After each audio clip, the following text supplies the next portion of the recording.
ફરીથી આપ સૌનું સ્વાગત છે દર્શક મિત્રો। અમિતભાઈ શાહ સાથે ચર્ચાનો દોર આગળ ચલાવીએ। અમિતભાઈ, તમે ગૃહમંત્રી હતા, એ સમયે જે અમુક પોલીસ અધિકારીઓ હતા એ બધા અત્યારે કોઈને કોઈ કેસના કારણે જેલમાં છે। તમને લાગે છે કે પોલીસનું મોરલ ક્યાંય ડાઉન થયું છે? નિશ્ચિત રૂપે ડાઉન થાય, પરંતુ આ એક કાનૂની કેસ છે, એ બાબતમાં હું ટિપ્પણી કરવા નથી માગતો। હું એવું ચોક્કસ માનું છું કે કોંગ્રેસ પાર્ટીએ NGOની આડ લઈ લીગલ બેટલની અંદર આ અધિકારીઓને ફસાવ્યા છે, ખોટું થયું છે। અને જ્યારે ન્યાયની અદાલતમાં કેસ ચાલે છે ત્યારે એની ઉપર હું વધુ કોઈ ટિપ્પણી કરવા નથી। તો પોલીસ બેડો આખો છે એ ભાજપથી નારાજ હશે તો એની ચૂંટણીમાં અસર નહીં આવે? ભારતીય જનતા પાર્ટી પોલીસ બેડાના આધાર પર ચૂંટણી લડતી નથી, એક વાત, અને પોલીસ બેડો ભાજપથી નારાજ છે એ હકીકત પણ નથી। મુખ્યમંત્રીની સામે પણ એક અધિકારીના જ વાઇફ લડે છે, તો એ ક્યાંક અસર, એવું નથી લાગતું કે ક્યાંક અસર આવશે ઇલેક્શનમાં?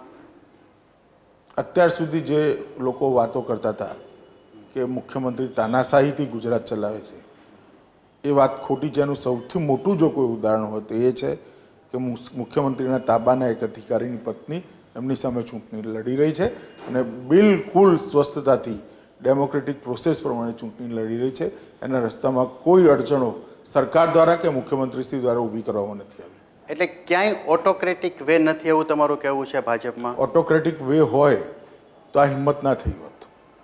ભાજપની નેશનલ નેતાગીરી છે, ખાસ કરીને નીતિન ગડકરી અને બીજા લોકો ઉપર અત્યારે આક્ષેપો ચાલે છે, તો એની અસર આ વખતે ગુજરાતની ચૂંટણીમાં કેટલી આવશે?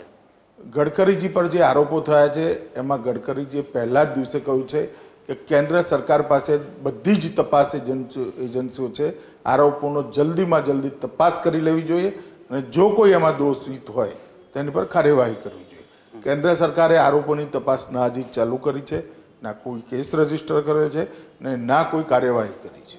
જો આરોપો સાચા હોત તો કેન્દ્ર સરકારે ગડકરીજીને બક્ષવાનું કોઈ કારણ નથી। પણ તમે માનો છો કે ગુજરાતના આ ઇલેક્શનમાં જે પરિણામ આવશે એની સીધી અસર હવે પછી જે પાર્લામેન્ટ ઇલેક્શન છે એના ઉપર આવશે? સ્વાભાવિક રીતે આવશે ને, ભારતીય જનતા પાર્ટીની તરફેણમાં પોઝિટિવ અસર આવશે।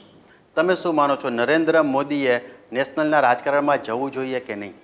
મારા માનવા ના માનવાથી કશો ફરક નથી પડતો। નરેન્દ્રભાઈ મોદીમાં દેશના સૌથી સક્ષમ વડાપ્રધાન બનવાની બધી જ ક્ષમતાઓ અને સંભાવનાઓ પડેલી છે। પણ માનો કે નરેન્દ્ર મોદી જો નેશનલના રાજકારણમાં જાય અને કોઈ પણ પોસ્ટ ઉપર પહોંચે તો એમના પછી જે ગુજરાતનો વિકાસ માનો એમના હાથ નીચે થયો છે, તો એની પાછળના નેતાઓ એ જાળવી રાખશે કે જાળવી શકશે? નરેન્દ્રભાઈ વડાપ્રધાન બને એટલે ગુજરાતની ચિંતા છોડી દેશે એવું માનવું એ ભૂલ ભરેલું છે। મોસારમાં મા પીરસવાવાળી એવી સ્થિતિ ગુજરાત માટે થશે, ગુજરાતનો વિકાસ વધુ વેગીલો બનશે। પણ કેટલાક ભાજપના નેતાઓ એવો છે જેઓ ઈચ્છે છે કે નરેન્દ્ર મોદી અહીંથી જાય તો અમારો કંઈક વારો આવે, એમાં કેટલું તથ્ય છે? તમને કોઈ કહી ગયું હોય તો ખબર નથી, મને હજી સુધી કોઈ આવું નથી કહ્યું। ના, ઘણા લોકોને નેચરલી રાજકીય મહત્વાકાંક્ષા બધાને હોવાની છે। તમે નેચરલી મહત્વાકાંક્ષાની વાત ના કરો। તમને જો કોઈએ કહ્યું હોય તો મને ખબર નથી, મને હજી સુધી કોઈએ આવું નથી કહ્યું।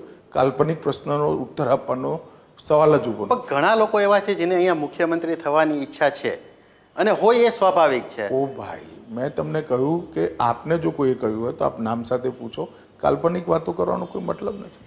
અમિતભાઈ, સંદેશ ન્યૂઝ સાથે બહુ ખુલ્લા દિલે આટલી સરસ વાતચીત કરવા બદલ આપનો ખૂબ ખૂબ આભાર।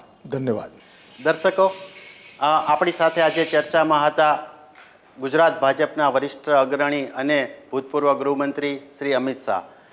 ફરીથી મળશું એક નવી હસ્તી સાથે, એક નવા વિવાદો સાથે ને નવા પ્રશ્નો સાથે ને નવા જવાબો સાથે।